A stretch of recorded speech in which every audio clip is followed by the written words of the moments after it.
இறையடியார்கள்லாம் அநேகமாக எல்லா மாநிலம், மாகாணம், தேசம், எல்லா நாடுகளிலும் அநேகமாக தெரிந்து வைத்திருப்பார்கள். ஜோதிடத்திலே முக்கியமான ஒன்று நாடி ஜோதிடம். இவை பற்றி தெரியாதவைகள் என்ன? ஆன்மீக விஷயங்கள் இதில் என்ன இருக்கிறது? எப்படிப்பட்ட நாடிகள் எங்கு இருக்கின்றது? எந்தெந்த நாடிகள் நாம் பார்க்க முடியும்? கிடைக்காத நாடிகள் பல கோடி என்ன என்ன என்று பார்ப்போம். இப்படி எல்லாரும் நமக்கு வரும் துயரம், துன்பம் இது பற்றி அதிகமாக கவலை கொண்டு அதை தீர்ப்பதற்கு ஒரு நல்ல வழி இருக்கா அப்படின்னு எண்ணி அப்படியே நினைத்தே அங்கலாய்த்து மிகவும் கஷ்டப்படுகிறார்கள். வாழ்க்கையிலே தனக்கு மட்டுமே இறைவன் துயரங்களை தருவதாக எண்ணி வேதனை அடைகின்றார்கள். இது தவறு. உலகத்திலே எத்தனையோ இடங்களிலே, எத்தனையோ பேருக்கு, எத்தனையோ குடும்பங்களிலே இதைவிட இதற்கு கீழவோ மேலவோ துயரங்கள் நடக்காத இடங்கள் என்பது சொல்ல முடியாத ஒன்று. இப்படி இருக்கின்ற நிகழ்வுகள் பற்றி முன்னமே அறிந்தால் மனம் கொஞ்சம் கூட கண்டிப்பாக தாங்காது, நிலை கொள்ளாமல் தவிக்கும். தனக்கு நடக்க இருப்பதை அறிந்தால் தனக்கு சாதகமாக அதனை மாற்றுவதற்கு, அதை தடுப்பதற்கு நாம் அதற்கான முயற்சிகளை எடுப்போம். எல்லாம் இறைவன் செயல் என்ற மனப்பக்குவம் ஒருவர் பெரும் வரை அனைத்தும் மறைபொருளாக சூக்ஷ்மமாகவே இருக்கின்றது. இப்படி இதை மனிதன் உணரும் முகமாகவே சூக்ஷ்ம புரீஸ்வரர், அதாவது பேரளம் மாயவரம் அருகிலே உள்ள சிறுகுடி என்ற திருநாமத்திலே இறைவன் நமக்கு அருள் புரிகின்றார். இப்படி ஒவ்வொருவரும் அவரவர் ஜாதக கட்ட அமைப்பு பற்றி தக்க விவரங்களை அவசியம் கண்டிப்பாக தெரிந்து கொள்ள வேண்டும். அவ்வப்போது அவரவருக்கு எந்த திசை, எந்த புக்தி, எந்த அந்தரம் நடக்கின்றது என்பதை பற்றி தெரிந்து கொண்டு அந்தந்த காலத்துக்கு தேவையான கூடுதலாக பூஜைகள், வழிபாடுகளை, தான தர்மங்களை கட்டாயம் கடைபிடித்து தானாக வேண்டும். கலியுக ஜீவ வாழ்க்கையிலே நவக்கிரக மூர்த்திகளே மூல முதல் கர்ம பரிபாலன மூர்த்திகளாக நமக்கு இருப்பதால் எந்தெந்த புக்தி காலத்திலே எந்தெந்த கர்ம வினைகள் எந்தெந்த கிரக மூர்த்தியின் எந்தெந்த ஆலய வழிபாட்டால் தான தர்மத்தால் தீர்க்க முடியும், தீர்வு பெறும் என்பதை உரிய சர்க்குரு மூலமாக மற்றும் ஆன்மீக வழிகாட்டி மூலம் முறையாக யார் ஒருத்தல் கடைபிடிக்க வேண்டும்.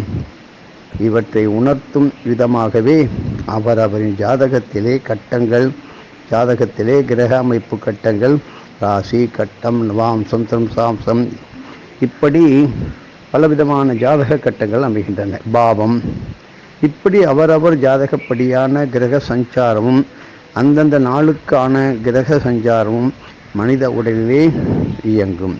இப்படி ஜீவசக்தி நீரோட்டத்துடன் தொடர்பு உடையதே இந்த ஜாதக கட்டம். பல முற்பிறவி கர்ம வினைகளால் இந்த பிறவிகள் தொடர்வதால், இந்த பிறப்பு தொடர்வதால் இந்த ஜீவசக்தி நீரோட்ட இயக்கமும் முன்னரையே நிர்ணயிக்கப்பட்டது என்பதை நன்றாக தெரிந்து கொள்ள வேண்டும். அதுதான் ஜனனி ஜென்ம சௌக்கியானாம் வர்த்தனி குலசம்பதாம் பதவி பூர்வ புண்ணியானாம் லிக்கியதே ஜென்ம பத்திரிகா. இப்படி ஒவ்வொருவருக்கும் உரிய வீடு, வேலை, குடும்பம், அறிவு, ஆரோக்கியம், இன்பம், துன்பம் போன்ற அனைத்தும் ஜீவ நீரோட்டத்திலே முன்னரையே நிர்ணயிக்கப்பட்டு விடுகின்றது. அத்துடன் விதித்தது விதித்தபடி நடக்கின்றது என்பதை உணர்த்தும் கட்டமே அவரவரின் ஜாதக கட்டம். நல்லவை, நல்லது அல்லாதவை என்ற இரண்டும் நிறைந்ததே ஜீவ குணப்பாடு ஆகும். நல்லவற்றை முறைப்படுத்துவது தேவகுரு சக்தி ஆகும். பற்பல பிறவிகளிலே சேர்ந்த கர்ம வினைகளின் பெருக்கத்தால் தீவினை அழுத்தங்கள் அதிகரிக்கும் போது தேவ குணங்கள் கொஞ்சம் கொஞ்சமாக மறைந்து அசுர குணம் பெறுகின்றது. இந்த அசுர குண சக்திகளை நெறிப்படுத்த சுக்கிர சக்திகள், தேவ சக்திகள் அதிகமாக தேவைப்படும். தீயவற்றை சீராக்க உதவுவதே சுக்கிர சக்தி ஆகும். எனவே கலியுக அன்றாட வாழ்க்கைக்கு தேவகுரு மற்றும் சுக்கிர சக்திகள் மிக மிக அவசியமாக இருக்கின்றது என்பதை எல்லோரும் தெரிந்து கொள்ள வேண்டும். அவரவரின் ஜாதகப்படி குறிப்பிட்ட கிரகங்களின் தசா புக்தி, அந்தர புக்தி காலங்களிலே தாம், அதாவது அவரவர்கள் கடந்த வினைகள், நடப்பு வினைகள், நாம் இது நேற்று வரை நடந்தது, இன்னைக்கு நடக்கின்றது, எதிர்கால வினைகள், இப்படி கடந்த நடக்கின்ற எதிர்வரும் வினைகளை பற்றி அந்த 3 விதமான பற்றியும் தெளிவாக்கி தருகின்றது இந்த ஜாதக கட்டம். ஒவ்வொரு மனிதனின் கடந்த கால பிறவி வினைகளால் பெருக்கிக் கொண்ட வினைகள், பிணிகள், அதே போல் நடப்பு பிறவி வினைகள் மலையளவு குவிந்து இருக்கும். அதை யாரும் தெரிந்து கொள்வதே இல்லை. வருங்கால பிறவி பிணிகளையும் அறிந்து கொண்டால் யாராலும் ஒரு நிமிடம் கூட நிம்மதியாக இருக்க முடியாது, தூங்க முடியாது, ஒரு காரியம் பண்ண முடியாது.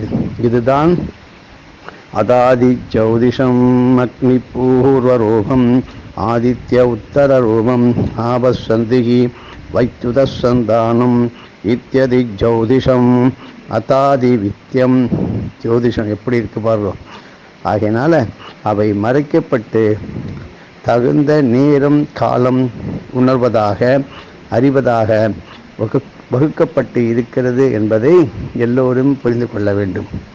புனிதமான நாடி ஜோதிடம் மூலமாக ஓரளவு கடந்த கால வினை எச்சங்களை அறியலாம். ஆனால் நாடி ஜோதிடத்தை மிகவும் புனிதமாக மதித்து வியாபார நோக்கு சிறிதும் இன்றி பணம் சம்பாதிக்கும் நோக்கம் இல்லாமல் தூய முனைப்புடன் நிறைய பூஜைகள் செய்து முறையாக நாடி பார்ப்பவர்கள் மூலமாக ஓரளவு சரியாக கால வினைகளை அறிய முயலலாம். ஆனால் ஜோதிடத்திலே பலவிதமான முறைகள் இருக்கின்றது.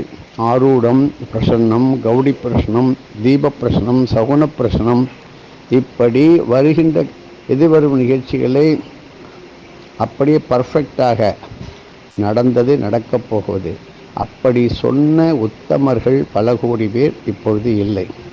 இப்பொழுதெல்லாம் எல்லா இடங்களிலும் நாடி விஸ்தாரமாக பரவலாக நாடி ஜோதிடமானது வேரூன்றி வருகின்றது. ஆனால் ஜோதிடர்கள் கண்டிப்பாக அவரவர்கள் கடைப்பிடிக்க வேண்டிய பூஜை முறைகள், தான தர்ம முறைகள் என்னவென்று தெரிந்து அதன்படி செய்தால் ஜோதிடர்களுக்கும் குறிப்பாக நாடி ஜோதிடர்களுக்கு நன்மை பயக்கும். இல்லை என்றால் சாப வினைகளும் கர்ம வினைகளும் எச்சம் சொச்சம் மிச்சம் பார்த்தவர்களுக்கும் பார்க்கின்றவர்களுக்கும் அதிகமாக படியும். ஆகையினால் புனிதமான நாடி ஜோதிடத்தை புனிதமாகவே பாதுகாக்க வேண்டும். தொடர்ந்து பார்ப்போம்.